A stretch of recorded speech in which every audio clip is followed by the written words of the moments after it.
Bismillahirrahmanirrahim. Assalamualaikum warahmatullahi wabarakatuh. Tuan-tuan dan puan-puan yang dimuliakan Allah Subhanahu Wa Taala. Sebenarnya saya ingin berkongsi satu berita baik, iaitu video tadabbur ataupun tafsir surah Al-Mulk. Di mana tuan-tuan dan puan-puan, kenapa kami kongsikan video ini secara percuma? Sebab kami yakin anda tiap-tiap hari baca surah Al-Mulk tiap-tiap malam. Dan kenapa surah Al-Mulk ini kita pilih untuk menjadi zikir harian kita tiap-tiap hari? Sebab ia ada keistimewaannya tersendiri, di mana Rasulullah SAW ada beritahu kita manfaat surah Al-Mulk ini sangat-sangat besar. Ada hadis menyatakan barang siapa yang membaca surah Al-Mulk tiap-tiap malam, maka Allah SWT akan menghalangnya daripada terkena azab kubur. Tuan-tuan dan puan-puan, ini perkara sangat penting dalam kehidupan kita. Terselamat daripada azab kubur sangat penting for our next journey. Dan tuan-tuan dan puan-puan, bila kita baca tiap-tiap hari ini, saya rasa lebih seronok, lebih syok, lebih datang feeling kalau kita dapat fahami kandungan surah Al-Mulk. Sebab itu kami ingin kongsikan video ini dengan anda. Anda dapat faham dan anda tahu tema utama, hikmah paling besar yang Allah ingin kongsikan ialah surah Al-Mulk rupa-rupanya ingin mengajar kita bagaimana cara untuk meraih keberkatan hidup berlipat kali ganda waktu kita hidup lah ni. Dan untuk makluman anda, video yang anda bakal tonton sebentar lagi, ia merupakan contoh petikan daripada 7 video tadabbur surah amalan harian, di mana ada 7 video tadabbur surah amalan harian yang akan kami berikan kepada anda secara percuma apabila anda memiliki Al-Quran Tadabbur Multazam. Al-Quran ini merupakan Al-Quran yang terbaru keluaran syarikat kami, tuan-tuan dan puan-puan, di mana kelebihan Al-Quran ini apabila anda dapatkannya ialah anda dalam masa yang sama kami berikan 7 video tadabbur surah amalan harian secara percuma. Anda boleh download ataupun anda boleh tonton secara online. Sekali anda download, anda boleh tonton bersama keluarga berkali-kali, boleh faham 7 surah amalan harian.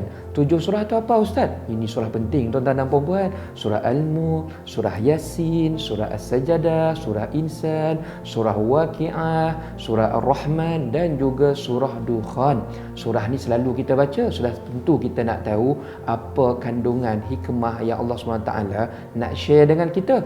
Dan semua surah ini ada video dia, tuan-tuan dan puan, dan cara dia nak download tu ada kami berikan di muka surat hadapan. Anda buka Al-Quran Tadabbur Multazam, bila anda dapatkan nanti cara nak download, cara nak tonton secara online ke macam mana ke, ada kami beritahu di muka surat hadapan dia, tuan-tuan dan puan-puan ya. Yang keduanya, Al-Quran Tadabbur Multazam ini juga ayat Al-Quran dia kami sertakan sekali kod tajwid berwarna.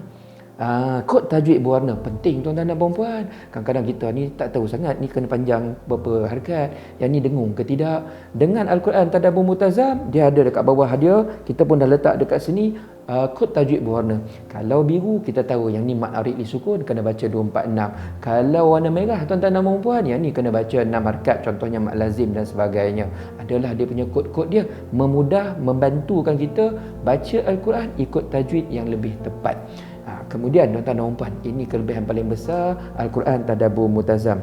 Dia ada kod wakaf dan juga ibtidak. Maksudnya tuan-tuan dan puan, Al-Quran ini dia kalau anda perhatikan sekarang ni, dia ada warna hijau, dia ada warna biru, dia ada warna merah dekat sini. Warna hijau dan warna merah ini merupakan kod wakaf dan ibtidak yang membantu anda bila kita baca surah yang ayat yang panjang. Kita pula nafas tak panjang sangat, nafas pendek. Kemudian kita tak tahu nak berhenti dekat mana kat tengah-tengah ayat tu, sebab dia tak ada tanda wakaf kadang-kadang. Jadi dalam ni dia ada tanda wakaf ekstra ikut warna, iaitu kalau warna hijau kita boleh berhenti, kemudian kita ulang balik. Kalau ada warna merah, kita berhenti dan teruskan bacaan. Itu namanya kod wakaf dan juga ibtidak yang ada di dalam Al-Quran Tadabbur Multazam. Kemudian yang tuan-tuan dan puan-puan, ini juga penting. Al-Quran Tadabbur Multazam, tengah di ayat Quran, tepi dia ni ada terjemahan. Kita boleh baca bahasa Arab dia, kita pun boleh faham maknanya dalam satu Al-Quran. Tak payah nak rujuk di mana buku lah. Satu saja, macam-macam cerita ada dalam dia ya. Kemudian Al-Quran ini juga ada tafsir 7 topik. Bawah dia, tuan-tuan dan puan-puan, dia ada sedikit perkongsian ilmu tafsir. Dan yang paling penting, Al-Quran Tadabbur Multazam, tuan-tuan dan puan-puan, dia ada COP KDN, Kementerian Dalam Negeri. Perkara ni penting sebab bila Al-Quran ada COP KDN, maknanya Al-Quran ini telah dinilai, diperiksa oleh Lembaga Tashih Al-Quran Malaysia.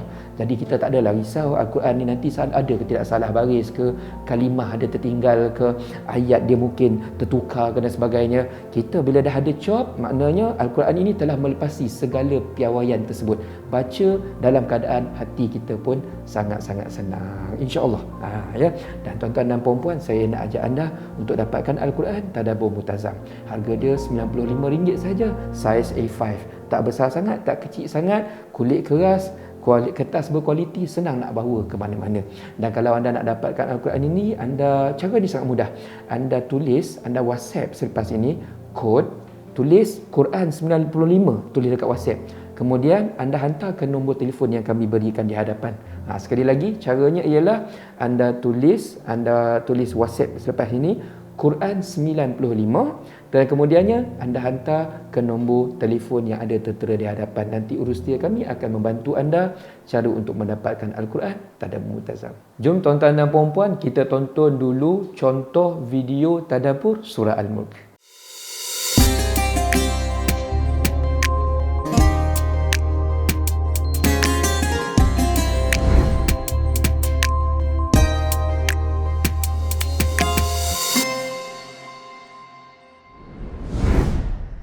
A'udzubillahi minasyaitonirrajim. Bismillahirrahmanirrahim. Assalamualaikum warahmatullahi wabarakatuh. Alhamdulillah wassalatu wassalamu ala Rasulillah wa ala alihi washabbihi wa man walah. Yang saya hormati tuan-tuan dan puan-puan yang dimuliakan Allah Subhanahu wa taala, alhamdulillah kita dapat bertemu di dalam kuliah tadabbur surah Al-Mulk, di mana di dalam kuliah yang sedang anda tonton ini, saya Ustaz Haji Muhammad Ashraf bin Ayub Al-Hafiz insya-Allah akan bersama-sama dengan anda semua kita berbincang. Kita sama-sama mentelaah dan juga mentadaburi satu surah yang selalu bermain di bibir kita hampir setiap hari ataupun hampir setiap minggu, iaitu surah Al-Mulk. Kita ingin mencari apakah hikmah besar yang ingin disampaikan oleh Allah Subhanahu Wa Taala melalui surah ini. Semoga ia dapat dijadikan pedoman, ia dapat dijadikan petunjuk untuk meluruskan kehidupan kita, memperbetulkan mana yang salah, mencantikkan lagi mana yang telah betul. Semoga dengan semua ini kehidupan kita sentiasa terpandu untuk sampai ke akhirnya yang kita panggil sebagai husnul khatimah insya-Allah. Dan tuan-tuan dan puan-puan yang dimuliakan Allah Subhanahu wa taala, tadabbur surah Al-Mulk ini merupakan satu bentuk tadabbur yang sangat penting supaya kita dapat mengetahui isi kandungan surah Al-Mulk. Mulk ini maksudnya kekuasaan, kekuasaan, kerajaan, pemerintahan. Itu maksud surah Al-Mulk. Dan surah ini ia juga dikenali sebagai surah Tabarak. Surah Tabarak. Apa maksud Tabarak? Tabarak ni maksudnya berkat. Ia juga dikenali sebagai surah Munjiyah, iaitu maksudnya surah penyelamat. Mani'ah, surah yang akan menghalang seseorang yang sentiasa berkawan dengannya daripada azab kubur. Dan juga surah Al-Waqiyah, begitu juga maksudnya lebih kurang sama. Itu di antara nama lain surah Al-Mulk yang ingin kita fahami di dalam kuliah pembelajaran ini.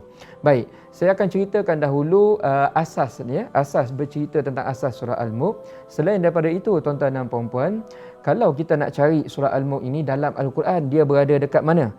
Kita boleh dapatkan surah Al-Mulk ini pada muka surat 562. Dari sudut juzuknya, ia berada di juz 29. Maksudnya, surah ini merupakan surah yang last di dalam Al-Quran. Dan lokasi surah Al-Mulk ini diapit oleh dua surah, iaitu surah At-Tahrim di belakang dia dan juga surah Al-Qalam selepasnya. Maknanya dari sudut susunan, surah At-Tahrim, surah Al-Mulk dan juga kemudiannya surah Al-Qalam. Begitu tuan-tuan dan puan-puan. Surah Al-Mulk awal juz 29, muka surat 562. Kalau anda sedang tonton, saya sarankan anda buka sekali Al-Quran muka surat 562. Kita teruskan lagi perkenalan awal kita dengan surah Al-Mulk. Surah Al-Mulk ini tuan-tuan dan puan-puan semua, untuk maklumat anda, ia merupakan surah Makkiyah. Apa maksud surah Makkiyah? Ia adalah surah yang turun ketika Rasul belum lagi berhijrah ke Madinah. Rasul SAW ni mula-mula baginda menyampaikan dakwah di Mekah 13 tahun. Kemudian barulah baginda berhijrah ke Madinah. Madinah, di sana baginda menetap selama 10 tahun. Surah Al-Mulk turun dekat mana? Turun dekat Mekah, tuan-tuan dan puan-puan yang dimuliakan Allah Subhanahu Wa Taala. Dan kebanyakan intisari surah yang turun di Mekah ini banyak berbicara tentang keimanan. Sebab apa? Sebab awal-awal tu Rasul nak yakinkan orang kafir Quraisy waktu tersebut, nak yakinkan mereka supaya percaya dengan Allah, masuk Islam waktu tersebut. Jadi dia banyak menceritakan tentang persoalan keimanan, bukti-bukti kebesaran, kewujudan Allah Subhanahu Wa Taala dan sebagainya. Jadi itu merupakan latar belakang, dan nanti tak hairanlah bila kita belajar surah Al-Mulk, kita akan dapati banyak perkara-perkara tersebut di-highlightkan satu persatu nanti di dalam surah yang kita nak tadabbur ini, ya. Kemudian dari sudut turutan susunan. Maksud turutan susunan ni begini. Al-Quran ni tuan-tuan dan puan-puan, kalau kita buka dia ada 114 surah. Awal dia surah nombor 1 surah Fatihah. Last sekali surah apa? Ni surah An-Nas, minal jinnati wan nas yang selalu kita baca. So nombor 1 Fatihah, nombor 114 surah An-Nas. Mulk nombor berapa? Itu maksudnya. Surah Al-Mulk nombor 67. Surah yang ke-67 daripada 114 surah. Dan kalau kita lihat surah Al-Mulk ini, dia sebenarnya tak panjang sangat. Dia ada 30 ayat sahaja. Dan 30 ayat itu pula terkandung di dalam 2 muka surat setengah Al-Quran. Maknanya tuan-tuan dan puan-puan, kalau anda nak hafal surah Al-Mulk ni, insya-Allah lah no problem. Kalau hafal lah satu hari satu baris sebagai contoh, insya-Allah lah saya rasa dalam sebulan setengah 2 bulan dah settle. Sebenarnya sangat-sangat pendek bagi saya. Surah ini pendek. Kalau kita nak lazimkan, nak hafal, ia sebenarnya tak adalah sesusah yang disangka. Saya yakin dia menjadi mudah. Baik, bercerita tentang mengapa kita perlu menghafal surah Al-Mulk.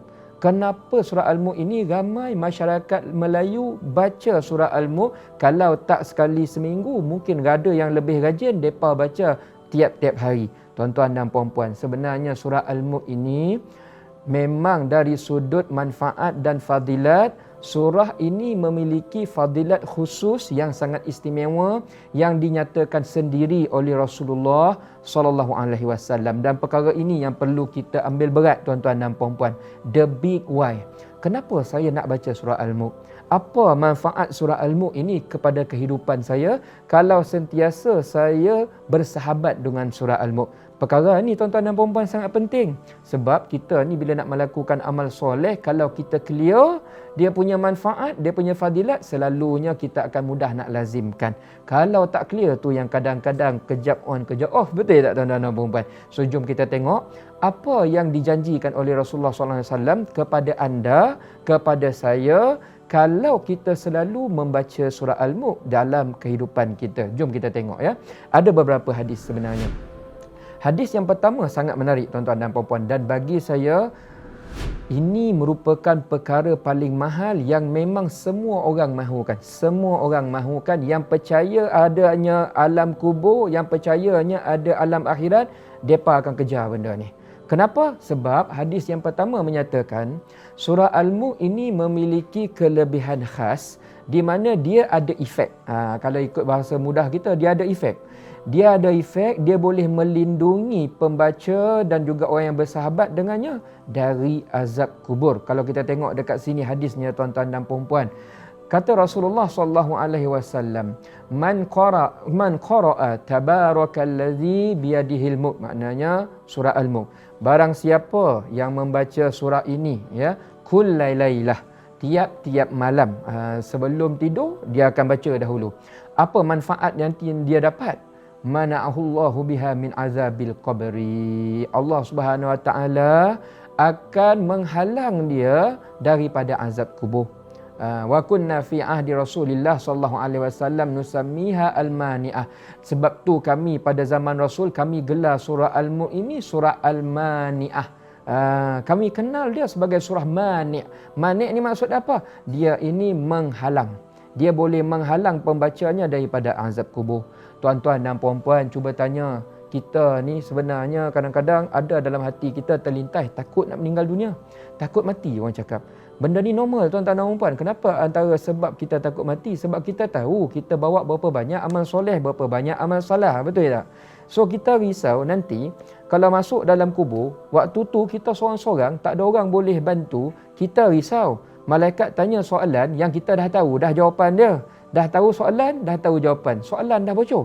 Ya, belum tentu dapat jawab. So kita takut waktu tu kalau tak dapat jawab, nanti kita kena azab dekat sana. Belum masuk lagi hari kiamat, dekat sana dah sengsara. Itu yang paling kita risau. Dan ini merupakan berita baik tuan-tuan dan puan-puan. Maknanya Rasulullah SAW nak bagi tahu kita indirectly, kalau kita risau takut dia apa-apakan dalam alam yang lagi satu tu nanti. Dan kata ulama, alam kubur ni, kita hidup dalam kubur lagi lama dari kita hidup waktu sekarang. Itu problem dia tuan-tuan dan puan-puan. Kalau tak buat well preparation, bahaya. Dan Rasul sekarang ni nak bagi hint, boleh kita buat sekarang ni satu amal soleh yang relatifnya mudah, iaitu baca surah Al-Mulk. Baca surah Al-Mulk, bersahabat dengan dia, macam tadi kata hadis itu, baca tiap-tiap malam. InsyaAllah tuan-tuan dan puan-puan, nanti waktu malaikat nak pukul kita, nak apa-apakan kita, surah Al-Mulk datang. Dia defend, dia cakap apa ni, jangan usik ni, Ustaz Ashraf ni jangan usik. Tuan-tuan dan puan-puan, Haji Syukri, Haji Ali ni, Puan Aminah ni, Hajah ni jangan usik. Mereka ni memang ada salah, standard ada salah. Tapi dia suka baca saya waktu mereka hidup, tu perkataan dia. Sebab tu hari ni saya nak lindunginya. So ini hadis tuan-tuan dan puan-puan, saya harap bila anda dengar hadis ni, kita dapat buat CTA. CTA tu maksud dia apa? Call to action accordingly. Ni kata orang putih lah ya. Maksud accordingly apa tuan-tuan dan puan-puan? Sekarang kita janji pada diri sendiri. Saya nak nanti masa depan saya dekat alam kubur tu cerah. Saya nak kat sana, saya hidup aman seperti mana saya hidup aman sekarang. So apa yang perlu saya buat? Saya kena invest. Invest apa? Kena invest effort, kena invest masa. Effort dan juga masa. Tak banyak Rasul minta baca surah Al-Mulk sebelum tidur baca. InsyaAllah tuan-tuan dan puan-puan, nanti kita tersenyum sama-sama nanti di alam lagi satu ya. Ini yang pertama. Yang kedua, masih lagi berkisar cerita tentang azab kubur tuan-tuan dan puan-puan. Benda ni penting ya. Ada satu hadis lain yang agak panjang seperti yang saya paparkan di sini. Saya cerita dia jalan shortcut. Cerita hadis ni begini. Dia sebenarnya bercerita tentang ada seorang sahabat Rasulullah SAW. Waktu tu beliau sedang bermusafir. Bermusafir di tengah padang pasir. Kemudian sampailah waktu malam. Bila waktu malam kena berhenti tuan-tuan dan puan-puan, tak nampak jalan. Betul tak? Waktu zaman dulu mana ada hotel nak duduk berhenti, tak ada ya. So apa depa buat? Depa pun buat kemah. Dia buat kemah dekat tengah padang pasir. Waktu dia sedang buat kemah, dia baring dalam tu, dia duduk dalam tu, tiba-tiba dia cakap, dia dengar ada satu suara sayup-sayup orang tengah baca surah Al-Mulk.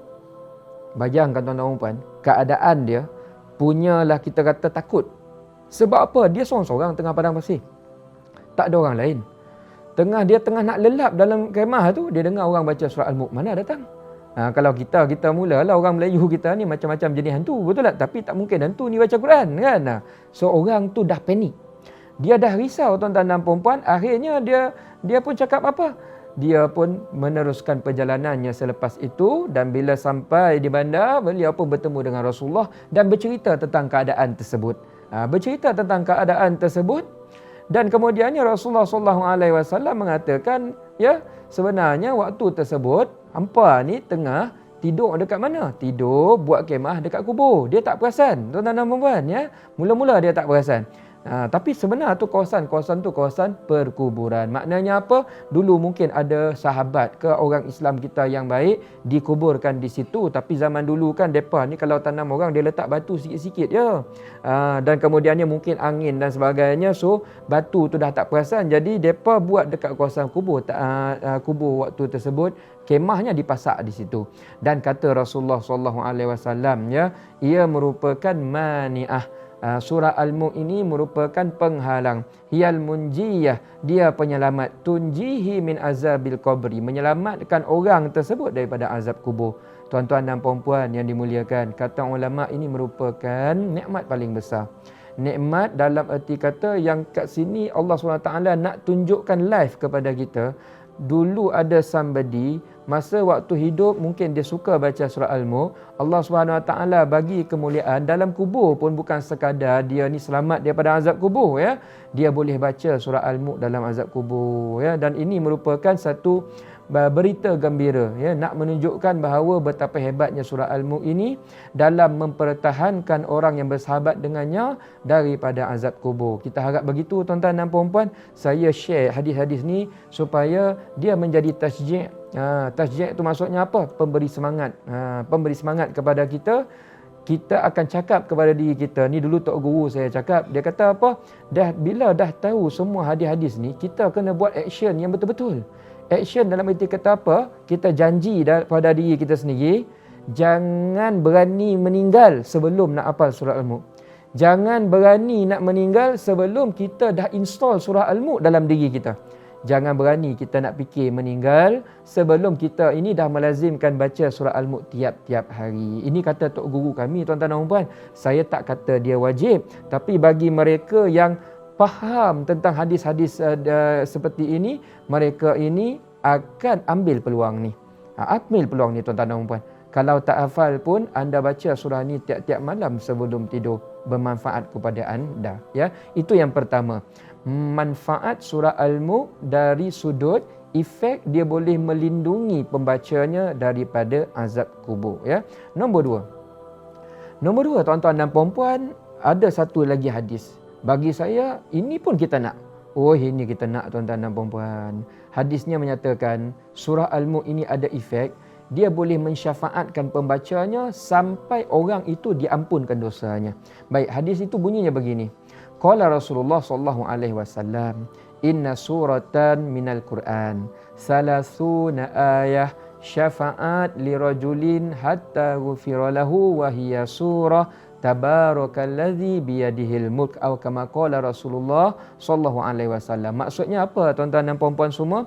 Kata Rasulullah sallallahu alaihi wasallam, ada satu surah dalam Al-Quran. Surah itu ayat dia tak panjang, tak banyak macam surah Baqarah panjang kan? Tak, ni sikit je. 30 ayat, salasuna ayah. Walaupun surah ini tak panjang, ayatnya sikit, manfaat dia sangat besar. Apa manfaat dia sangat besar? Syafaat lirajulin hatta ghufira lahu. Dia akan memberi syafaat kepada orang yang selalu membacanya sampailah Allah Subhanahu Wa Taala sudi mengampunkan orang tersebut. Maksudnya apa tuan-tuan dan puan-puan? Ini cerita kalau bahasa kita lah, ini lebih kurang macam peguam bela. Nanti hari kiamat kalau kita ada banyak kesilapan dan kemudiannya kita nak diazab daripada kesilapan tersebut, na'udzubillah min zalik. Tapi kalau begitulah keadaannya, ya, waktu tu tak ada orang nak boleh nolong kita, tiba-tiba datang suatu peguam bela. Dia datang, dia defend kita sungguh-sungguh sampai hakim, kalau kita sebut situasi kita lah, hakim ni tak jadi nak jatuhkan hukuman kepada kita. Patutnya teruk kena ni, tapi disebabkan ni peguam bela ni pandai, dia berhujah sungguh-sungguh. Lama-lama hakim pun cakap tak apalah, dia ni kita ampunkan dosa dia, tak jadilah, cancel masuk neraka.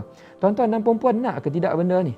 Ini perkara paling mahal tuan-tuan dan puan-puan, paling bernilai. Semua orang yang percaya akhirat, dia nakkan benda ni. Dan sekarang ni ada satu tawaran Rasul bagi kat kita, kita boleh lakukan dalam keadaan amal soleh itu, iaitu baca surah Al-Mulk ini. Bagi saya, ia merupakan satu amalan yang relatifnya sangat mudah. 30 ayat tak banyak. Bayangkan tuan-tuan dan puan-puan, kalaulah Rasul kata ayat ini boleh selamat daripada diampunkan dosa, boleh. Tapi kena baca surah Baqarah tiap-tiap hari. Pengsan kita tepuk dahi, betul tak? Tapi Allah ni sayang kita. Sayang tuan-tuan dan puan-puan. Dia nak bagi kita mudah. Dekat sini kita mudah, di sana pun kita mudah. So untuk di sana tu belum sampai, tapi Allah bagi hin. Rasul bagi hin. Ini amal-amal soleh yang buat selalu. InsyaAllah nanti manfaat dia sangat-sangat besar. Ini manfaat nombor berapa? Nombor 2. Kita tuliskan lagi, ya. Ada satu lagi hadis tuan-tuan dan puan-puan. Ini pun kita suka sangat kita nak kejar. Apa kata hadis tersebut? Ya. Suratan minal Quran ma hiya illa salasuna ayah khasaman an sahibiha hatta adkhalahul jannah wa hiya tabarak. Maksudnya lebih kurang macam tadi, tapi dia upgrade sikit. Ada satu surah di dalam Al-Quran, 30 ayat. Fungsi dia apa? Nanti hari kiamat, dia boleh bagi apa? Syafaat. dia akan khasamat. Khasamat ni maksudnya berhujah. Jadi pegombel lah, macam saya cakap tadi. Berhujah untuk defend orang yang suka baca dia ni, sampailah Allah SWT sudi masukkan orang ini ke dalam syurga. Tadi diampunkan dosa. Mula-mula tadi nombor 1, selamat dari azab kubur. Yang kedua apa tuan-tuan dan puan-puan? Ampun dosa. Ni yang ketiga ni, sampai dia akan betul-betul berhujah untuk kita, bersungguh untuk kita sampai kita masuk ke dalam syurga. Tuan-tuan dan puan-puan nak ke tidak benda ni? Saya nak tuan-tuan dan puan-puan. Saya nak. Orang yang nampak akhirat ni dengan jelas, percaya akhirat ini yakin 100%, bagi mereka ini informasi harga dia 100 juta ringgit. 100 juta ringgit. Dan perkara itu sangat mudah untuk kita lakukan sekarang. Ya. Begitu yang saya harap tuan-tuan dan puan-puan apabila kita membaca hadis-hadis sebegini. Maksudnya kita nampak perkara ni seriously. Ini bukan cerita belajar hadis lepas tu kita tak ada action yang kuat untuk itu. Kita belajar hadis, tok guru kami ajar belajar hadis, tapi lepas tu kena action dalam keadaan kita percaya betul-betul hadis tersebut. Bukan for the sake of knowledge, ya, tapi kita percaya betul-betul perkara tersebut, insya-Allah, ya. Begitulah kelebihannya tuan-tuan dan puan-puan, ya. Efek nombor 3 iaitu memudahkan masuk ke dalam syurga Allah Subhanahu Wa Taala. Tuan-tuan dan puan-puan yang dimuliakan Allah Subhanahu Wa Taala, kita teruskan lagi, ada satu lagi hadis yang saya fikir anda semua perlu tahu manfaat surah Al-Mulk tadi. Kita dah clear bahawa surah Al-Mulk sangat bagus manfaat dia untuk masa depan kita. Dan sekarang ni kita lihat bagaimana manusia yang faham perkara ini, walaupun manusia ini maksum, walaupun manusia ini tak ada dosa, terpelihara daripada dosa, confirm masuk syurga, tapi nak cerita tentang manusia ini faham. Bagaimana cara baginda menterjemahkan kefahaman tersebut ke dalam action setiap hari. Tuan-tuan dan puan-puan, jom kita tengok. Hadis nombor 4 yang saya nak share ialah rupa-rupanya membaca surah Al-Mulk sebelum tidur waktu malam ini perkara yang diamalkan sendiri oleh Rasulullah sallallahu alaihi wasallam, ya. Apa kata hadis ini? Katanya ialah annan nabi sallallahu alaihi wasallam kana la yanamu hatta yaqra'u alif lam mim tanzil wa tabarakallazi biyadihil mulk. Rasul ini ada satu hobi, sebelum tidur baginda akan buat hobi tersebut. Hobi tersebut mudah, iaitu sebelum baginda tidur baginda akan baca 2 surah. Yang pertamanya surah Alif Lam Mim Tanzil, iaitu surah As-Sajdah. Dia start dengan Alif Lam Mim Tanzil. Dan yang kedua, baginda akan membaca surah Al-Mulk, tabarakallazi biyadihil mulk. Apa cerita hadis ini kepada kita tuan-tuan dan puan-puan? Maknanya kalau kita amalkan membaca surah Al-Mulk sebelum tidur, kita bukan dapat sekadar manfaat yang saya nyatakan tadi, kita juga dapat manfaat pahala, dan yang ada satu lagi manfaat, kita dapat manfaat ikut sunnah. Ikut sunnah Rasulullah sallallahu alaihi wasallam. Itu yang pertama. Yang kedua, dekat sini kita sedar Rasul yang tak ada dosa, yang maksum, yang Allah sayang itu pun bila baginda tahu surah Al-Mulk ada manfaat besar, baginda ambil perkara tersebut, take it seriously. Nak ajar kita sebenarnya tuan-tuan dan puan-puan, nak ajar kita umat Rasul sallallahu alaihi wasallam, tolong lakukan apa yang Rasul lakukan ini. Ya, kalau Rasul buat, kita buat tuan-tuan dan puan, insya-Allah Allah SWT akan tempatkan kita bersama Rasulullah sallallahu alaihi wasallam.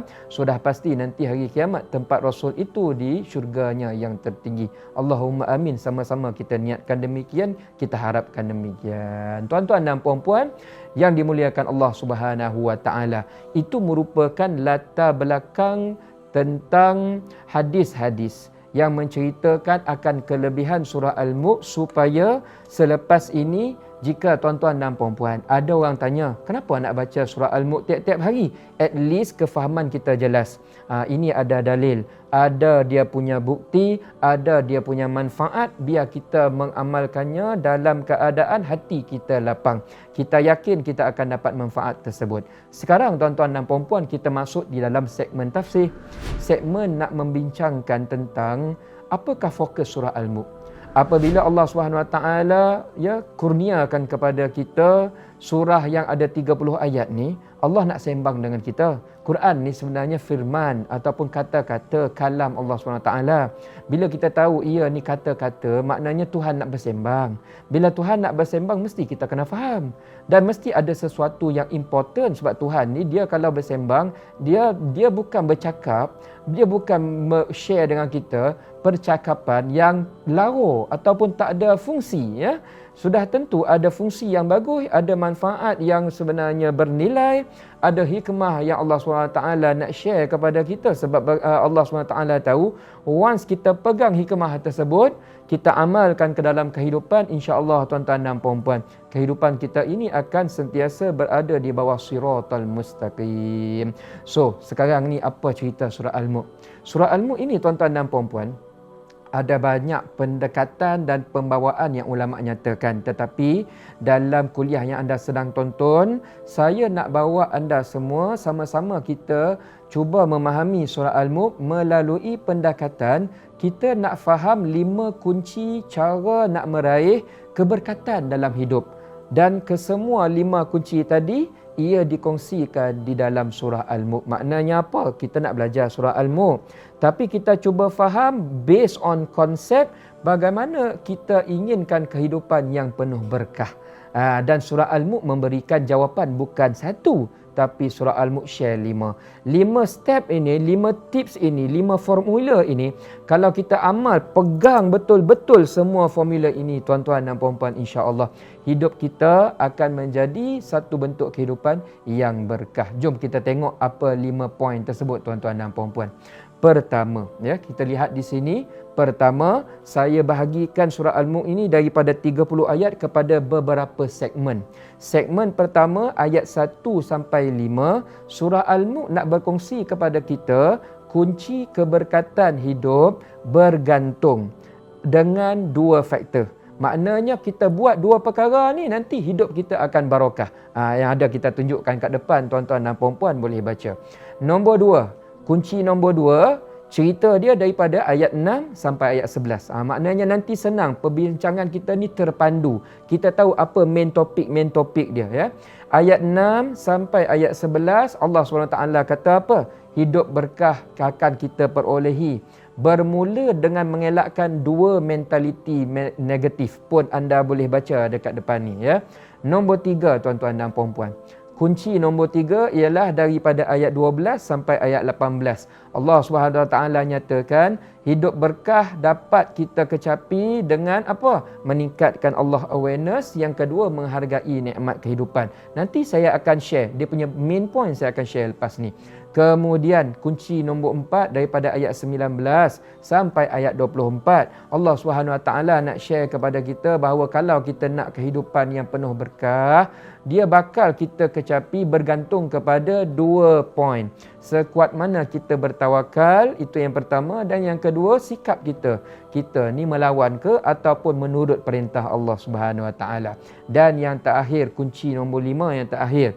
Yang ni kita dapat tahu perbahasannya dari ayat 25 sehingga ayat 30, iaitu hidup berkah dapat dimaksimumkan bermula dengan kita elakkan bersengketa dengan Allah SWT dan kita sentiasa fokus untuk menambahkan iman serta amal soleh dalam kehidupan. Kelima-lima kunci inilah, tuan-tuan dan puan-puan, yang menjadi main point kepada perbincangan surah Al-Mulk kita, dan saya share dengan anda supaya kefahaman kita, tadabbur kita melalui surah ini berpandukan 5 main point, 5 kunci yang akan kita explore satu persatu selepas ini, insya-Allah. So mari tuan-tuan dan puan-puan, kita teruskan kepada perbahasan yang pertama. Kunci yang pertama dahulu. Fokus pembelajaran kita ialah kita nak fahami kunci nombor 1 yang berada di dalam ayat 1 sampai ayat 5. Kunci keberkatan hidup bergantung kepada 2 faktor, iaitu seberapa dekat dan taatnya kita dengan Allah, dan yang kedua, sikap kita. Kita ni bersungguh ke tidak, teliti ke tidak, berkualiti ke tidak, setiap kerja, setiap amal ibadah, setiap perkara yang kita laksanakan. Mari tuan-tuan dan puan-puan, kita teruskan lagi pembelajaran tadabbur kita.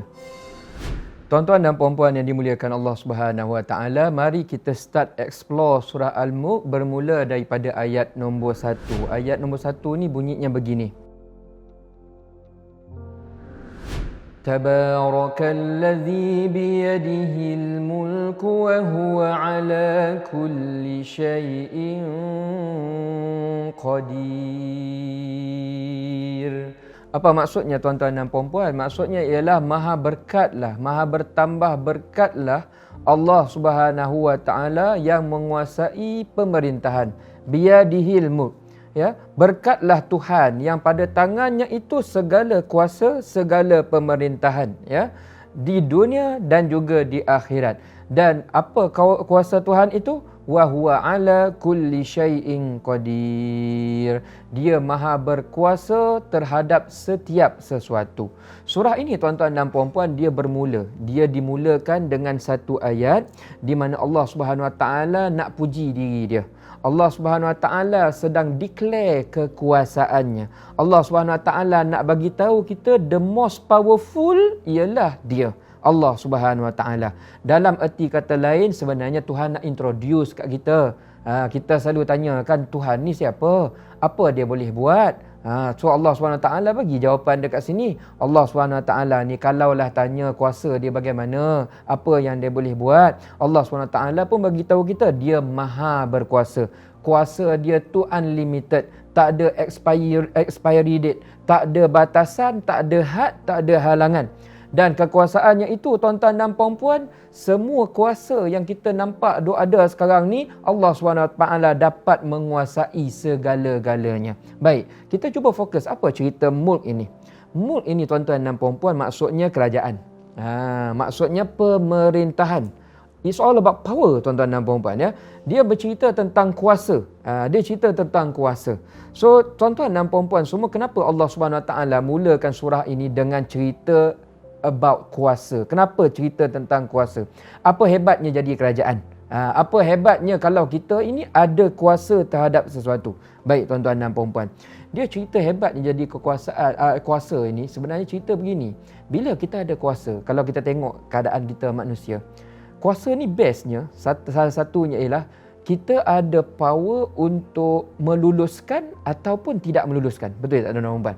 Kita ada authority tersebut. Kalau orang yang ada kuasa, dia tahu sign dia ni bernilai jutaan ringgit. Dia cakap macam tu. Itu baru sign dia tuan-tuan dan puan-puan. Dia boleh memutuskan sesuatu. Maknanya dia boleh bantu somebody jadi kaya. Dia boleh juga membuatkan somebody jadi miskin. Itu kuasa yang ada pada manusia. Allah SWT kata kuasa kami lagi power. Tu semua yang hampa buat tu semua kami boleh buat. Even yang hampa semua buat tu kami yang bagi izin. Kami ni ada power yang sangat mutlak sampai ke tahap dia boleh tentukan siapa yang hidup, dia boleh tentukan siapa yang meninggal. Ini kuasa ni tuan-tuan dan puan-puan, sehebat mana pun kita tak ada power ni. Tapi Allah SWT ada. Dia boleh menghidupkan makhluknya dan dia juga boleh mematikan makhluknya. Dan kuasa ini kata Allah SWT, dia satu-satunya Tuhan yang pegang. Makhluknya tak ada. Itu yang pertama tuan-tuan dan puan-puan, ya. Yang keduanya ialah kuasa ni, ya, cerita tentang Al-Mulk. Sekarang ni saya cerita tentang Al-Mulk je bagi kita semua faham. Kita faham nanti mudah kita nak kenal dengan Allah, mudah kita nak rapat dengan dia, mudah kita nak rely on kepada dia. Ya. Nombor dua tuan-tuan dan puan-puan, kuasa ni cerita dia melibatkan turun naik. Turun naik. Allah SWT nak bagi tahu manusia kalau dia berkuasa pun dia ada expiry date. Dia naik, lepas tu nanti dia akan turun. One day dia akan turun. Kalau dia tak turun kerana dia dijatuhkan, dia mungkin turun kerana apa? Dia dah sampai masanya. Sampai masa kena pencen sebagai contoh. Ataupun sampai masa yang betul-betul iaitu kita meninggal dunia tuan-tuan dan puan-puan. Tapi kuasa Allah SWT dia permanent. Dia permanent, ya. Kenapa Allah SWT kuasa dia permanent? Sebab Allah ni dia berkuasa bukan kerana dia diangkat. Tak tuan-tuan dan puan-puan. Bukan kerana Allah ini disokong. Tidak tuan-tuan dan puan-puan. Allah ini memang begitu. Dia yang berkuasa, dia yang menentukan kuasa. Kalau kita tak sokong dia pun, dia tetap berkuasa. Kalau kita tak nak puji dia pun, dia tetap berkuasa macam tu juga. Dia permanent tuan-tuan dan puan-puan. Sebab Allah Subhanahu Wa Taala selama ini berkuasa, tidak ada yang mengangkat, tidak ada yang menjatuhkan. Sebab itu dia kata dia itu ala kulli syai'in qadir. Dia berkuasa terhadap setiap sesuatu. Itu nombor 2. Nombor 3, tuan-tuan dan puan-puan, masih lagi kita nak belajar apa impak perkataan al-mulk kepada kita bila kita baca surah ini. Impak nombor 3 ialah kalau kita faham tentang kuasa. Cerita tentang berkuasa ini, orang yang berkuasa ini, dia ada orang yang adil, ada orang yang zalim. Ini standard tuan-tuan dan puan-puan. Manusia memang begitu. Ada orang tuan-tuan dan puan-puan, bila dia berkuasa, dia gemar berlaku zalim. Contoh paling klasik dalam Al-Quran, Fir'aun. Kita dah baca perkara tu. Dia abuse power yang Allah SWT bagi pada kita. Ya. Power tends to corrupt. Dia akan merosakkan orang, tuan-tuan dan puan-puan. Tapi ada juga orang yang dapat kuasa, dia jadi orang paling adil. Contoh Nabi Sulaiman, contoh yang kita dapat tahu dalam Al-Quran. Tapi Allah SWT kata apabila dia berkuasa, dia akan menunjukkan kuasanya dalam keadaan bukan setakat adil, tetapi tuan-tuan dan puan-puan, dia akan menunjukkan kuasanya dengan keadaan barakah.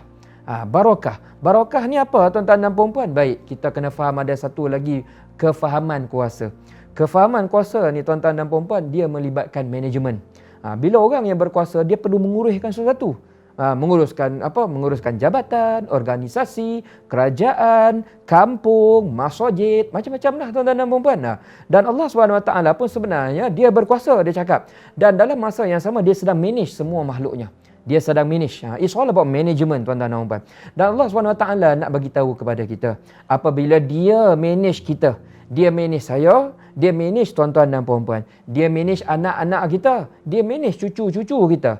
Semua makhluk yang dia manage, dia boleh manage dengan sempurna. Bagaimana tuan-tuan dan puan-puan dia boleh manage dengan sempurna? Cara Allah SWT manage dengan sempurna ialah dengan cara barakah. Apa maksud barakah, tuan-tuan dan puan-puan? Dekat sini baru kita masuk nombor 2 punya poin, ya, dalam ayat pertama. Tadi baru cerita al-mulk, sekarang ni kita cerita tabarakah pula. Tabarakah ini apa maksud dia, Ustaz? Tabarakah ini, tuan-tuan dan puan-puan, kalau dari sudut bahasa Arab, maksudnya ialah an-nama wa ziyadah. An-nama wa ziyadah ini maksudnya sesuatu yang sentiasa tumbuh dan bertambah dengan keadaan tak berhenti-henti. Maksudnya apa?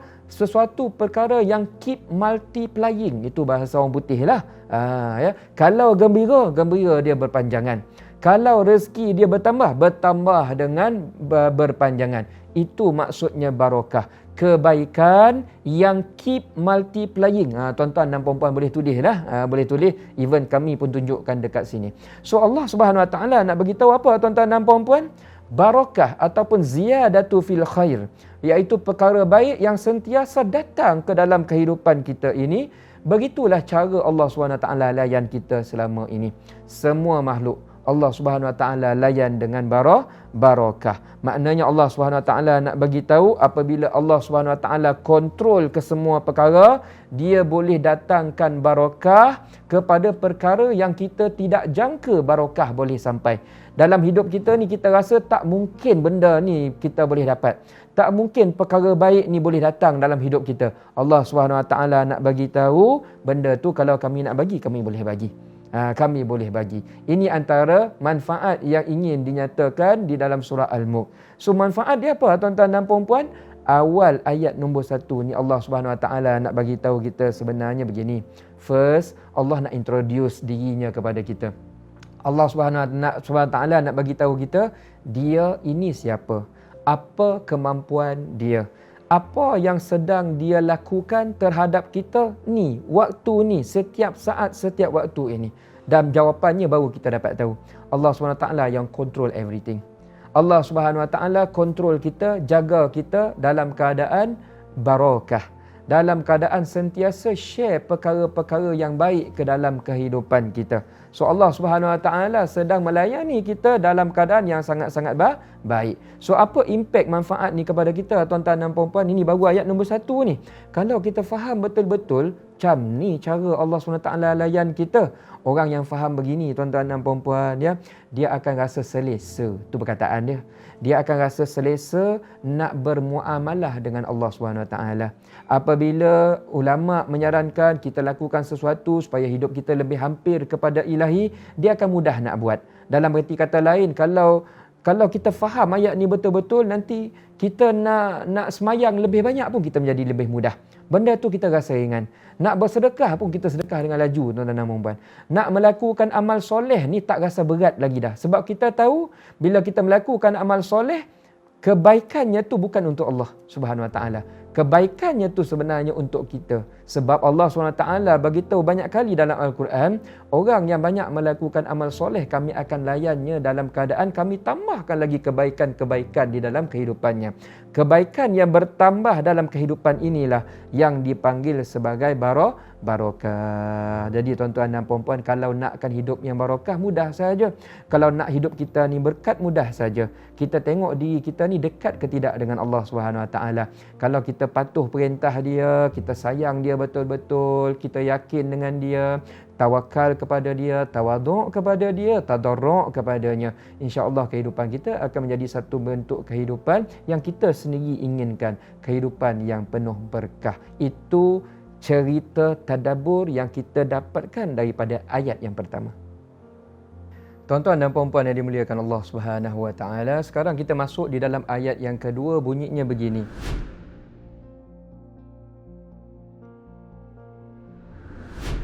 الذي خلق الموت والحياة ليبلوكم أيكم أحسن عملا وهو العزيز الغفور.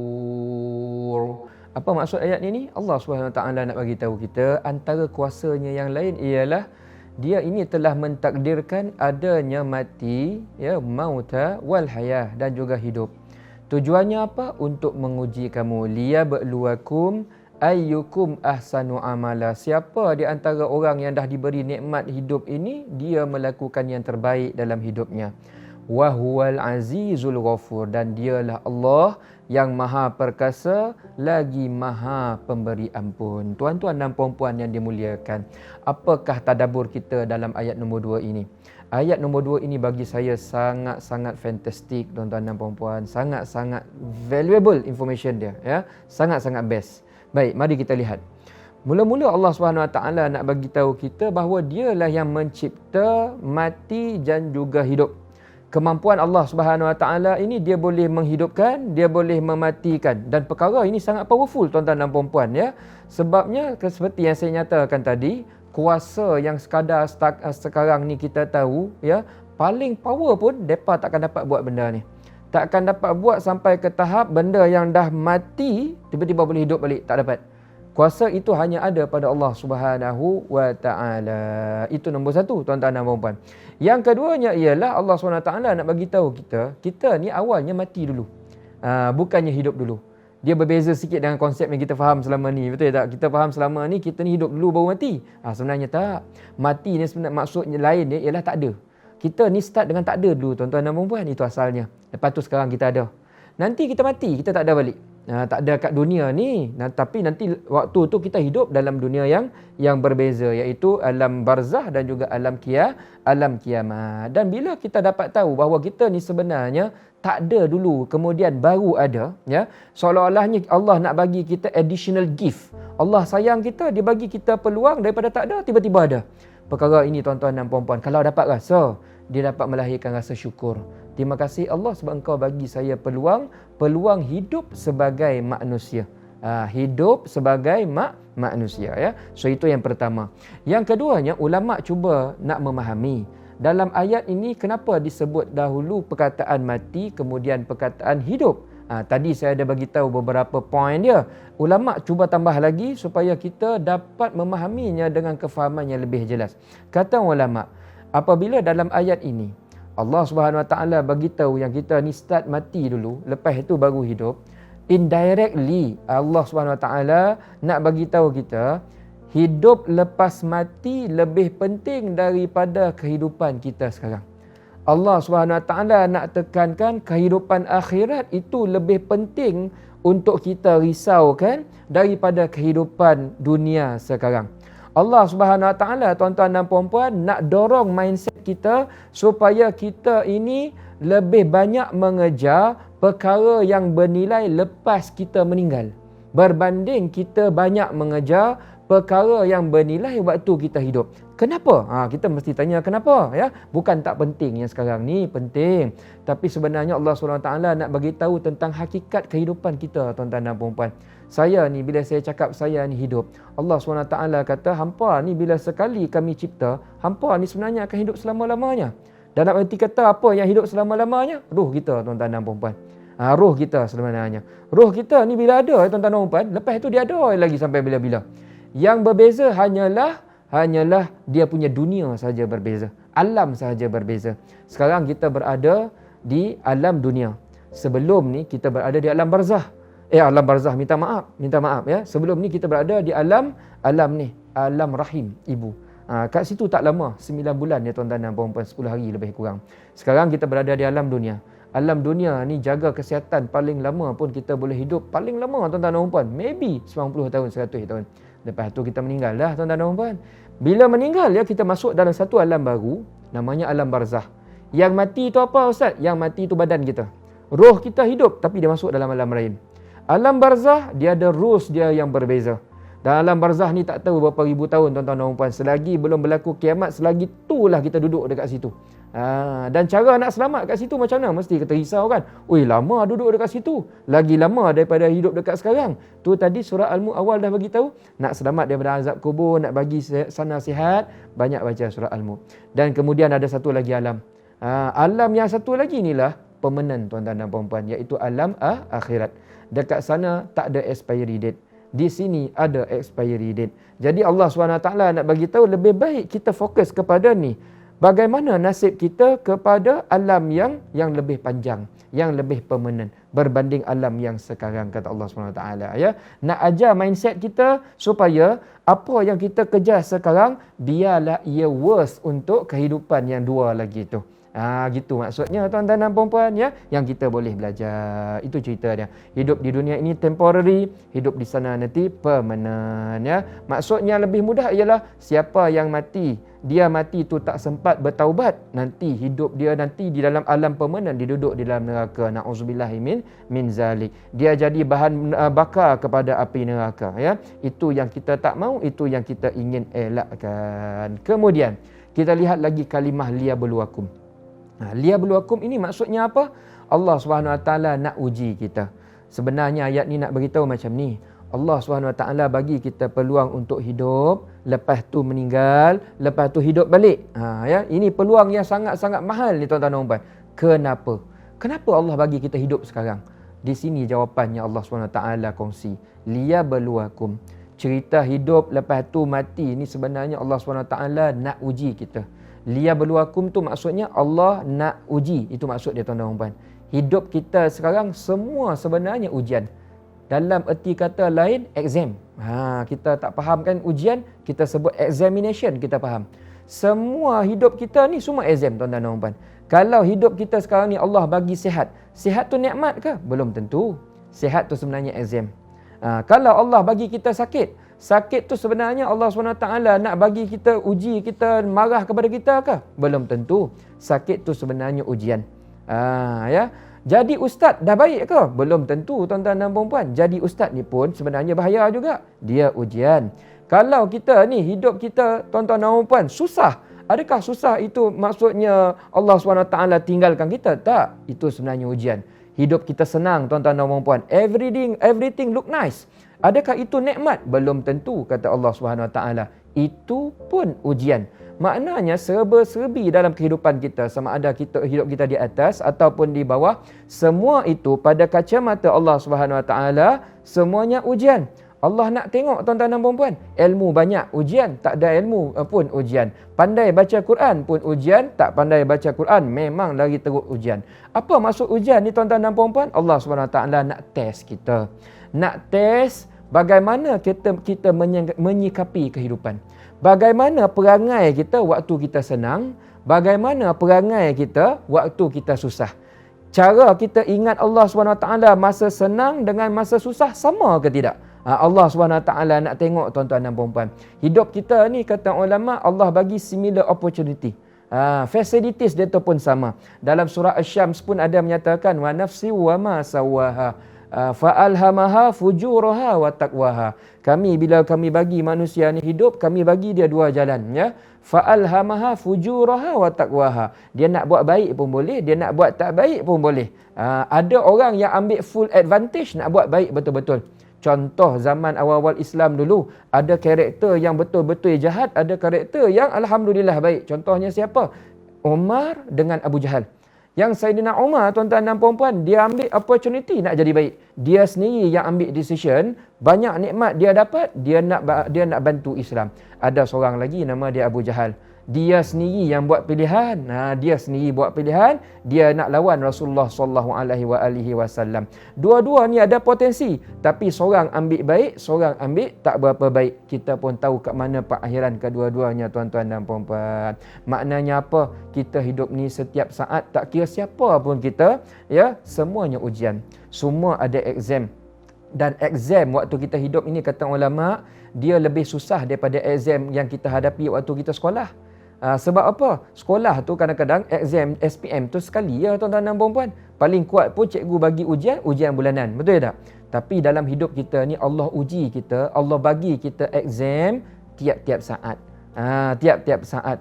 Jadi orang yang sentiasa pemikiran dia hidup ni Allah sedang exam dia. Allah sedang uji dia. Apa baiknya? Baik dia begini, tuan-tuan dan puan-puan. Dia akan sentiasa alert. Dia akan sentiasa alert. Bahasa agama dia sentiasa bertakwa. Dia berhati-hati. Sebab dia tahu nanti kalau salah markah tolak. Bahaya, tuan-tuan dan puan-puan. Kalau markah tolak, bahaya.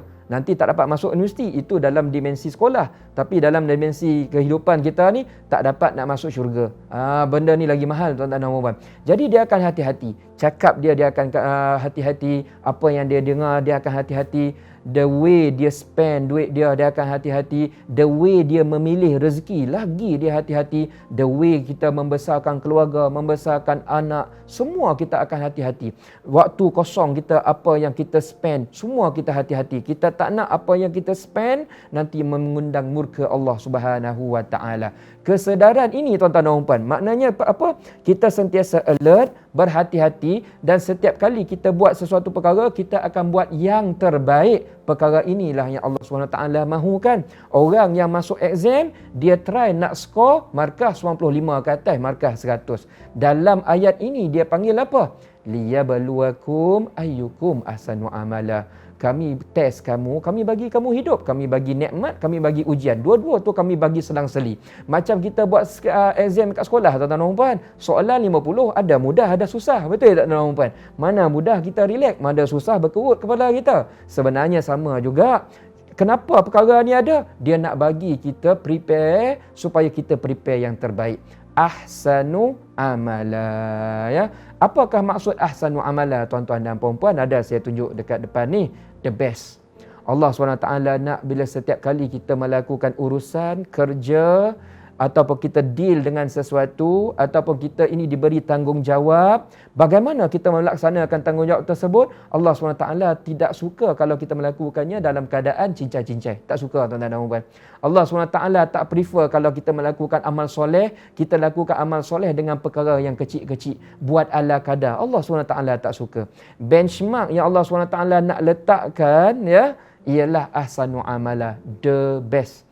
Kerja, urusan, amal soleh ini biarlah kita lakukan dalam keadaan yang paling baik, yang berkualiti paling tinggi. Itulah dasar kefahaman orang yang ada takwa di dalam hatinya. Maksudnya apa, tuan-tuan dan puan-puan? Dari sudut hati kita ni, kita sentiasa menata hati, kata ulama. Allah SWT nakkan orang yang ada perasaan takwa ini, dia sentiasa cek hati dia. Hati dia ni bersih ke tidak? Bila melakukan amal soleh, ada ke tidak perasaan riak, nak besar diri, nak menunjuk dan sebagainya. Kalau dia ada perasaan tersebut, dia ada perasaan dia nak cek.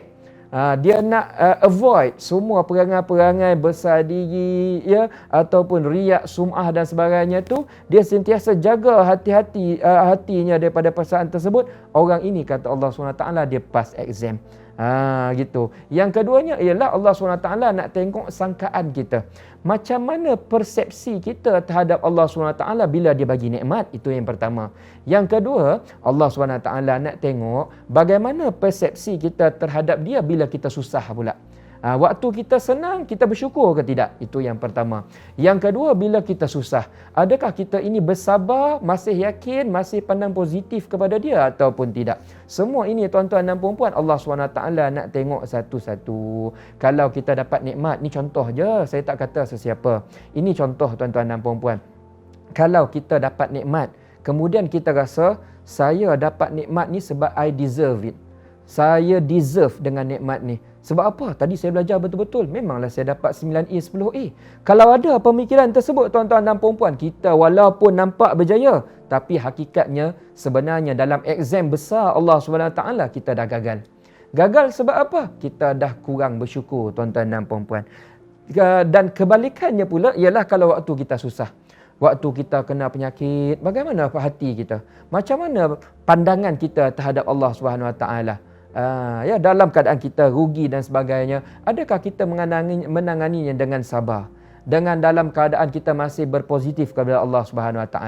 Baik-baik, hati-hati tuan-tuan dan puan-puan. Ada orang waktu dia susah pun, dia susah dalam waktu hidup di dunia, dalam masa yang sama pun di sisi Allah SWT dia gagal. Sebab apa? Dia banyak mengeluh, banyak menyalahkan kehidupan, banyak menyalahkan takdir dan sebagainya. Orang ini pun sebenarnya gagal exam Allah SWT. So apa yang kita nak ialah tuan-tuan dan puan-puan, tak kiralah keadaan kita ini dalam keadaan diberi nikmat ataupun mungkin diuji dengan sedikit ditarik nikmat, semuanya ini tuan-tuan dan puan-puan kita hadapinya dengan warak dan ikhlas, insya-Allah, ya. Itulah kejayaan. Apabila kita dapat mentadbir kehidupan ini dalam keadaan syukur dan juga sabar, itulah maksud kejayaan di sisi Allah Subhanahu wa taala. Dan kemudiannya ayat ini mengatakan wa huwal azizul ghafur. Sesungguhnya Allah Subhanahu wa taala ini Tuhan yang Maha Aziz. Aziz itu maksudnya perkasa tuan-tuan dan puan-puan. Tak ada siapa pun boleh challenge dia. Itu maksud aziz. Tak ada siapa pun kalau nak lawan dia, nak boleh menang tu tak mungkin tuan-tuan dan puan-puan. Tak mungkin. Sebab apa? Allah Subhanahu Wa Taala ini dia Maha Perkasa. Kemudian Allah Subhanahu Wa Taala menyatakan wa huwal azizul ghafur. Apa maksud aziz tuan-tuan dan puan-puan? Aziz ini maksudnya Maha Perkasa. Perkasa ni dalam erti kata mudah kita faham. Kalau kita nak berlawan dengan somebody, nanti ada seorang yang kalau kita lawan memang confirm kita tak boleh menang. Memang tak boleh menang. Dan orang itu kita panggil apa? Aziz. Tapi Allah Subhanahu Wa Taala bukan Aziz. Allah ini Al-Aziz. Dia ini maha berkuasa. Tidak ada mana pun kuasa yang kalau nak challenge dia, boleh mengalahkan dia. Tak mungkin tuan-tuan dan puan-puan. Sebenarnya ayat ini nak beritahu apa? Allah ini maha perkasa. Dia ini kalau dia mengazab, dia boleh bagi kita azab yang kita memang tak boleh nak tahan tuan-tuan dan puan-puan. Dia nak rendam kita dalam neraka tuan-tuan dan puan-puan. Waktu tu tak ada siapa pun nak boleh selamatkan kita. Benda tu tak akan berlaku tuan-tuan dan puan-puan. Itu maksud Aziz. Ghafur pula maksudnya apa? Allah SWT ini dalam masa yang sama, dia ini maha pengampun. Dia maha pengampun. Dia sentiasa tunggu tuan-tuan dan puan-puan sekarang ni, hamba-hambanya mana nak minta ampun. Dia tunggu tuan-tuan dan puan-puan. Ya, dia tunggu dan dia memang nak bagi pintu taubat kepada hamba-hambanya. Ya, Allah nak bagi kita peluang untuk delete semua dosa kita dengan taubat dan juga istighfar. Ada hadis kita semua tahu bahawa Rasulullah SAW menyatakan Tuhan itu datang sepertiga dunia. Sepertiga malam, minta maaf, ke langit dunia. Dia datang, dia tengok siapa yang ada waktu dia bangun malam, dia semayang, lepas tu dia minta ampun. Memang waktu ni Allah SWT kata, saya nak bagi ampun semua dosa-dosa hamba dia. Maknanya Tuhan tu walaupun dia kuat perkasa, tapi dia baik kepada kita. Dia baik kepada kita. So apa hikmahnya tuan-tuan dan puan-puan? Maknanya Allah SWT nak bagi tahu kita macam ni. Kita ni dengan Tuhan, kita tak boleh nak sombong. Tak boleh nak sombong macam kita dengan manusia. Dalam erti kata lain, kita tak boleh nak buat hidung tinggi dengan Allah Subhanahu Wa Taala. Kalau kita tahu kita buat salah, kita kita buat salah, kita cepat-cepat minta maaf dengan Allah Subhanahu Wa Taala. Dengan Tuhan ni kita kena pandai bawa diri, tuan-tuan dan puan-puan, ya. Apa yang Tuhan cakap semua betul. Apa yang Tuhan kata salah, semua salah walaupun kita rasa betul. Itu maksudnya yang pertama. Yang keduanya ialah, dalam ayat ni kenapa Allah SWT dahulukan Al-Aziz, kemudian baru cerita Al-Ghafur? Sebenarnya Allah SWT nak ingatkan kita, ya, waktu deal dengan Allah SWT, kita kena beribadat sungguh-sungguh. Kena buat benda ni, take it seriously. Tak boleh nak buat dalam keadaan ragu-ragu, sikit-sikit. Tak boleh, tuan-tuan dan puan-puan. Sebab kalau dia marah, naya kita. Tu maksudnya Al-Aziz. Tapi dalam masa yang sama, dia cakap dia ni Ghafur, ya. Dia akan ampunkan hamba-hambanya yang mereka ini bila melakukan amal soleh, mereka nak buat dah yang terbaik dah. Tapi kadang-kadang masih ada lagi kesilapan. So perkara yang buat silap, walaupun try the best ini, Allah SWT kata tak apa, yang tu semua kami akan ampunkan. Itu maksudnya, tuan-tuan dan puan-puan, hikmah yang kita perolehi daripada tadabbur wa huwal azizul ghafur.